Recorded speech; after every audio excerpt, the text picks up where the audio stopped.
가나안 땅을 생각해 할 때 지금 우리 삶으로 가져와서 생각해 볼 때요. 가나안 땅은 영적인 의미에서 우리와 매우 관련이 있죠. 예수를 믿는다라는 것은 하나님의 자녀, 우리 하나님의 나라 안에 거하게 되었다라는 건데, 그리고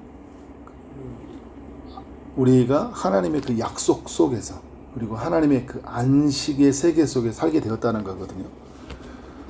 그 말은 이제 구약 시대로 가보면 우리의 삶이 가나안 땅의 삶이 시작되어졌다라는 거예요. 왜냐하면 가나안 땅은 약속의 땅이고 거룩한 땅이고 안식의 땅이에요.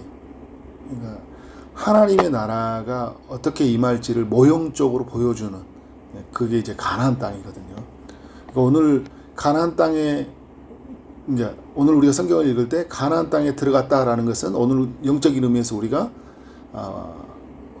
우리에게도 가나안 땅이 들어가게 되었다. 근데 신약 시대에서는 좀 더 넓은 확장된 의미죠. 우리는 하나님의 나라 안에 거하게 되었다. 이렇게 이해를 하시면 돼요. 그래서 가나안 땅 하면 자꾸 이스라엘 사람들의 이야기 이렇게 생각해 버릴 때가 있거든요. 자, 1절에 이렇게 보니까 하나님이 이스라엘 백성들을 이렇게 하시는 일이 있어요. 아직 가나안 땅에 들어가지는 않았잖아요. 신명기 7장에서 볼 때 이스라엘 백성들은 지금 모압 평지에서 모세의 설교를 듣고 있거든요. 근데 하나님이 이제 가나안 땅으로 이스라엘을 인도하실 때 어떻게 하시냐라는 것을 알려주고 있는데, 1절이 너를 인도하사 내가 가서 차지할 땅으로 들이시고 내 앞에서 여러 민족, 해족속, 그래서 7족속을 이야기하죠. 근데 하나님이 하시는 일이 있죠. 어떤 일이에요? 인도하신다라는 거예요. 지금까지도 인도하셨어요. 애굽에 살던 이스라엘을 광야로 인도하셨잖아요. 40년을 광야에서 유령 생활을 했지만 그때도 하나님이 인도하셨어요. 필요하니까 40년을 허락하신 거예요. 그리고 가나안 땅으로도 어떻게 하실까요? 인도하셔요. 그래서 하나님은 구원의 하나님이시고 우리를 인도하시는 하나님이시고, 우리가 꼭 기억해야 되죠. 차지할 땅으로 들이신다라는 거예요. 우리를 가나안 땅으로, 지금 우리로 보면 하나님의 나라를 우리를 어떻게 들이신다. 그런데 하나님의 나라 가나안 땅에는 이미 들어가면 살 수 있는 게 아니라 이미 살고 있는 족속이 있었죠. 7족속. 그 7족속을 보면 1절 하반절을 보니까 너보다 많고 이스라엘 백성들보다 많다라는 거예요. 이스라엘 백성들 한 남녀 포함하면 200만에서 300만 정도 되는데 더 많은 사람들이 가나안 땅에 살고 있어요. 자, 또 힘이 센 7족속이라고 이야기를 하고 있어요. 군사적으로나 또 그 가지고 있는 어떤 자원이나 힘으로 봐도 싸움이 안 되는 거예요. 그런데 단어가 있죠. 하나님이 이스라엘을 인도하시고 들이시고 또 쫓아내신다라는 거예요. 누가? 하나님이 쫓아내시는 거예요. 우리가 여러분 하나님의 사람들은 어떻게 해요? 하나님이 등 뒤에서 숨는 거예요. 그리고 앞에 가신 주님을 따라가는 거예요. 하나님의 싸우심에 우리가 어떻게 해요? 참여하는 거예요. 그래서 여호와의 전쟁이라고 하잖아요. 가나안 땅에서의 전쟁은 여호와의 전쟁이다. 하나님이 싸우시는 전쟁이, 하나님이 앞서서 가신다. 하나님 우리에게 군대 장관이 되신다. 근데 하나님 우리를 친히 도우셔요. 결국은 우리가 하나님의 일에 참여하면 하나님이 어떻게 해요? 승리하시는 거죠. 2절에서 내 하나님 여호와께서 그들을 내게 넘겨 내게 치게 하시리니, 그들을 내게 넘긴다. 7족속을 이스라엘을 넘기게 하셔서 치게 하신다라는 거예요. 이스라엘이 가만히 있었던 건 아니죠. 같이 발을 내딛고 갔고 칼을 들었고, 그런데 훨씬 사람들은 강하고 많았는데 이기는 거예요. 싸우는데 이기는 거예요. 누가 도우셨기 때문이에요? 하나님이 도우셨기 때문이에요. 이게 하나님이 하시는 일이거든요. 인간이 해야 될 일이 뭐냐면 이 하나님을 믿는 거예요. 그리고 이 하나님 뒤에 숨는 거예요. 그리고 하나님이 이렇게 약속을 주셨잖아요. 그러니까 우리의 삶을 볼 때 제가 기독교적 세계관이라고 이야기하는데, 세계관은 이제 어떤 창문을 가지고 이 세상을 들여다보는 거거든요. 하나님이 주신 이 약속이라는 창문을 가지고 이 세상을 볼 줄 알아야 돼요. 근데 약속이라는 창문을 갖지 않으면 그냥 뭐가만 보인 거예요? 힘이 센 사람들만 보이는 거예요. 아이고, 이런 세상에 내가 어떻게 살아. 그런데 하나님이 주신 약속이라는 창문으로 보면 어떻게 돼요? 하나님이 인도하신다. 하나님이 들이신다. 하나님이 치신다. 그죠? 넘겨주신다. 이 약속이잖아요. 그러니까 어떻게 돼요? 능히 해볼 만한 싸움이 되는 거예요. 그래서 이것을 믿는다면 어떻게 살아야 되냐? 2절 이제 하반절부터 이제 이스라엘 백성들이 해야 될 일이죠. 하나님의 백성들이. 그때 너는 그들을 어떻게 하라고요? 진멸할 것이라. 하나님 붙여주실 때 그들을 어떻게 하라고요? 진멸하라. 7 족속을 진멸하라는 거예요. 진멸이라는 단어가 히브리어로 하람이라고 하는데 철저히 죽인다라는 의미를 가지고 있어요. 이 철저히 죽인다라는 걸 어떻게 보냐면 어미와 자녀들이 있죠. 모두 몰살시키라는 거예요. 그래서 왜 이렇게 잔인한가라고 생각이 들 수 있어요. 근데 여러분, 이게 그냥 그 어떤 사람들에 대한 구도가 아니에요. 이건 영적인 싸움에 관한 이야기예요. 오늘 이 시대로 가져와 보면 우리가 여러분 이 가난한 사람들을 죽인다라는 것은 이제 오늘 우리 하나님 나라 측면에서는 죄의 세력을 완전히 진멸한다라는 거예요. 그렇죠? 그 죄의 영향력 안에 있는 모든 것들이 있죠. 이 모든 것을 다 제거해야 된다는 거예요. 그렇기 때문에 이스라엘은 가나안 족속에 있는 사람들을 다 진멸하는 거죠. 자, 여러분, 우리가 예수 믿고 나면 우리 안에서 죄는 용서받았죠. 그죠? 죄는 용서받았어요. 그런데 그 죄의 열매들이 있잖아요. 그 죄의 열매들은 거대한 세력으로 우리 가운데 있어요. 그래서 우리의 가정을 움직이는 죄가 있다니까요. 죄의 세력이 있어요. 우리 가정의 질서를 움직이는 죄가 있어요. 뭔가 거기에 이끌려 가잖아요. 그죠? 우리 교회를 움직여가는 그 죄의 세력이 있어요. 우리 일터, 이 세상의 방식으로 보면 여러분, 이 있잖아요. 뭔가 힘으로 움직여가는 방식. 거짓과 술수, 강압, 돈. 그러니까 하나님이 아닌 다른 방식으로 우리의 가정이 늘 이렇게 움직여갔던 방식이 있다니까요. 명절 때만 되면 꼭 우리는 그런 방식에 막 무너져 버리고 어떤 일이 생기면 그 방식이 그냥 그대로 무너져 버려요. 거기에 너무 길들여져 있기 때문에. 그래서 여러분, 예수 믿고 나서 은혜를 하면 어떻게 돼요? 그것을 어떻게 해요? 철저하게 진멸하는 거예요. 우리 가정에서 그 죄가 영향력을 발휘하지 못하도록 끊어내는 거죠.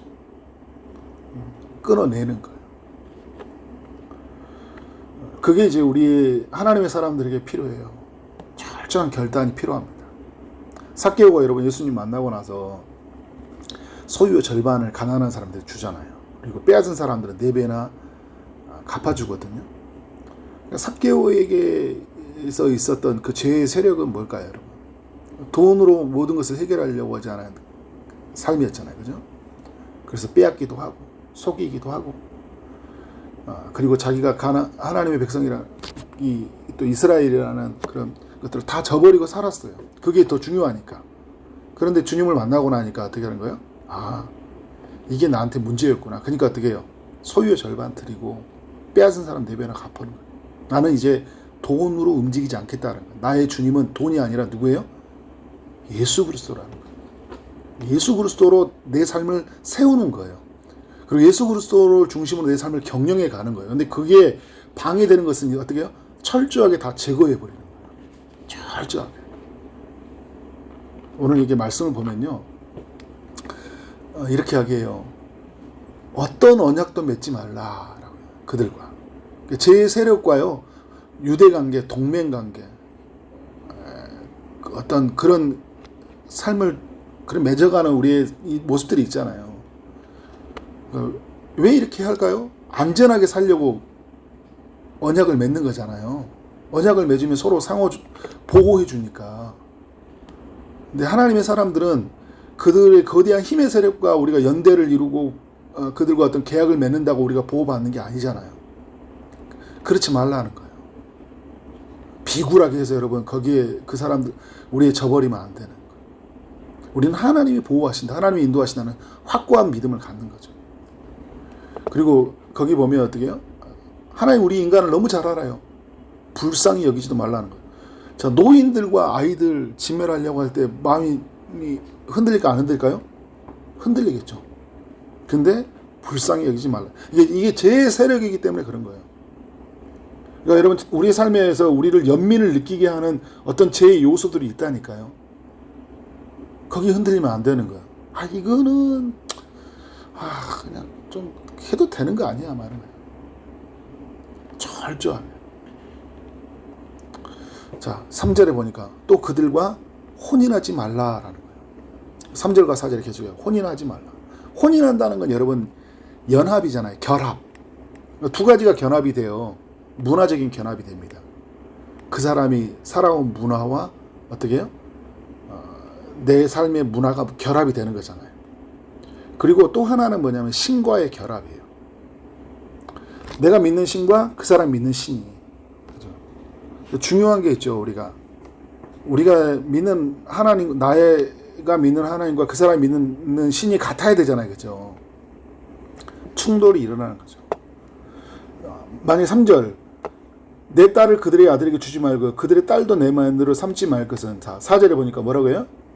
그가 내 아들을 어떻게 해요? 유혹한다. 여러분 우리가 하나님의 사람들이 이런 이야기 할 때 있어요. 나는 뭐 결혼하면 나 그 사람을 내가 하나님 앞으로 인도할 수 있어 막 이렇게 말하는 사람들이 있거든요. 자기를 너무 몰라요. 모든 것은 자기 마음대로 안 된다는 거예요. 그리고 자기가 얼마나 약하다는 걸 잘 모르고 있어요. 내가 할 수 있어요 여러분?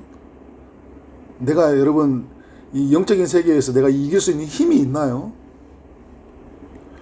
그가 내 아들을 유혹한대요. 여러분 우리가 하나님 앞에 서 있는 것 같지만 이 거대한 힘의 세력이 오면 우리는 어떻게 그냥 무너져 버립니다. 그래서 어떻게 합니까? 여호와를 떠난다라는 거예요. 떠납니다 이제. 그래서 여러분 철저하게 이렇게 단호하게 해야 돼요.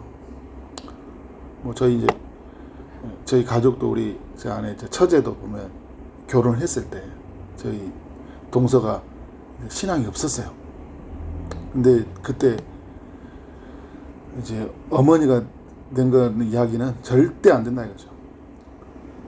단 신앙생활 해라. 그래서 신앙생활 안 하면 안 된다. 딱 단호하게 했어요. 아주. 그래서 하나님 믿고 이제 지금 결혼해가지고 지금 이제 안수 집사로 있거든요. 단호하게 해야 돼. 혹시 이제 이렇게 어떤 일이 생겼을 때, 그런 일이 생겼을 때 우리가 어떻게 해야 되냐. 부모 입장에서. 그렇죠? 이건 한 사람의 자녀를 그냥 보내면 운명에 맡기는 게 아니라 여러분, 우리 하나님 미리 알려주셨잖아요. 여호와를 떠난다니까요. 그렇죠?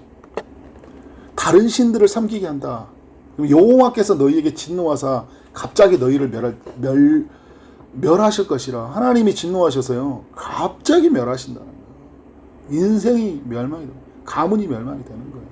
그러니까 여러분 이건 너무 중요한 문제예요. 이거 어떻게 해요? 혹시 그런 일이 생겼을 때 철저하게 신앙적인 구도로 바라봐야 돼요. 제가 말했죠. 기독교적 세계관의 모습으로 그 창틀로 그 인생을 바라볼 수 있어야 돼요. 그러면 여러분 마음이 내버려 둘 수가 없어요. 인생에게 맡기는 게 아니에요, 여러분. 하나님께 맡겨야 되는 거잖아요.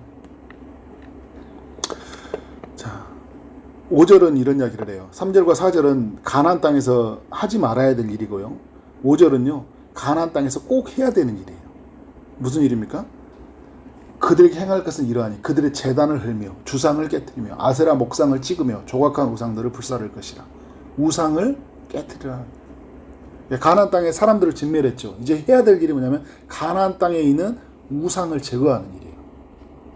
그러니까 우리가 여러분 죄의 세력들을 철저하게 진멸을 해야 되거든요. 그런데 그 죄의 세력을 진멸해 갈 때 우리 삶 안에 그 익숙하게 자리 잡고 있는 다른 신, 그 우상이 있죠. 그 우상을 깨트리는 일이 필요해요. 그래서 칼빈은 우리가 이야기할 때 인간은 마음에서 또 우상 공장이라잖아요. 끊임없는 우상을 만들어내려고 하거든요. 우리의 부족이. 하나님으로 부족하다라는 생각이, 그리고 하나님으로부터 완전한 안전을 누리지 못하는 그 불안이 우상을 만들어낸다고요. 그래서 돈으로, 명예로, 권력으로, 힘으로 다 만들어내잖아요. 그래서 우상을 만들어내거든요. 더 많이 갖고 싶으니까, 더 유명해지고 싶으니까, 더 이뻐지고 싶으니까. 그것이 어떻게 해요? 하나님 안에서 만족이 되지 못하면 신들을 만들어낸다고요. 그래서 철저하게 우리가 무엇이 우상인지, 틴켈러 목사님이 통해서 우리가 배워온 것들이 있어요. 그래서 우리가 여러분 이 인간이 가지고 있는 그 통제하고 싶은 욕구들이죠. 안전하게 살고 싶은 그 욕구들이 있어요. 안정되게 살고 싶은 이런 욕구들이 있거든요. 인간이 가지고 있으면서 그러면서 끊임없이 만들어내는 우상이 뭔지 그것을 우리가 발견해야 되는 거예요. 그래서 어떻게 돼요? 깨트려야 되죠.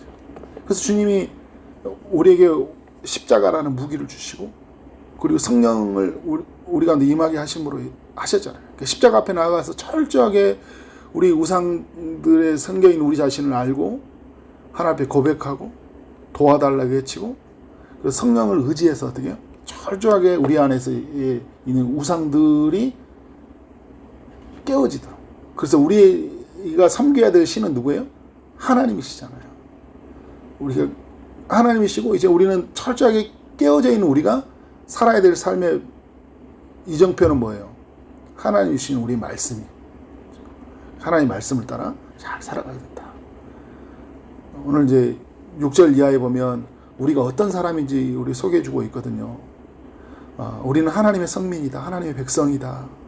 우리를 택하셨다 이야기하고 우리를 기뻐하시고 8절에 보니까 우리를 사랑하셨다라고 이야기하고 있어요.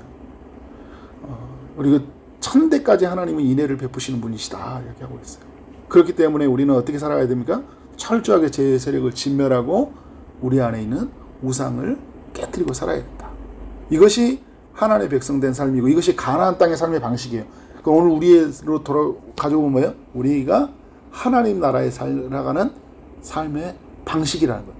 근데 여러분 예수 믿고 나면 다 됐어 하고 아무것도 안 하고 사는 게 아니라 우리는 철저하게 죄의 세력을 진멸하고 사는 거예요. 우리 안에 있는 우상을 깨트리고 사는 거예요. 참된 신이 누구라는 것을 드러내놓고 사는 거예요. 그렇게 살아가는 우리의 삶이 되어지기를 주님 이름으로 축원합니다. 네, 기도하겠습니다.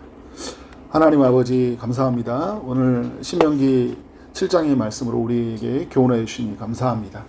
우리가 하나님의 백성이고 우리가 하나님이 기뻐하시는 사람이고 우리가 하나님이 사랑하시는 사람이라는 것을 알고 그래서 신실하신 그 하나님 천대까지 인애를 베푸시는 그 하나님의 사랑과 속성을 알고 철저히 제 세력을 진멸하고 또 우리 안에 있는 우상을 깨트리면서 그렇게 믿음으로 살아가는 삶이 되게 하여 주옵소서. 오늘 또 여러 기도의 점을 가지고 기도하며 나가는 모든 심령에 주님이 찾아가시되 특별히 아픔 중에 있는 이들에게 치료의 강성을 비춰주시고 취업을 준비하고 결혼을 준비하고 임신을 준비하고 출산을 준비하고 시험을 준비하는 모든 이들에게 하나님이 은혜 베푸실 줄 믿습니다.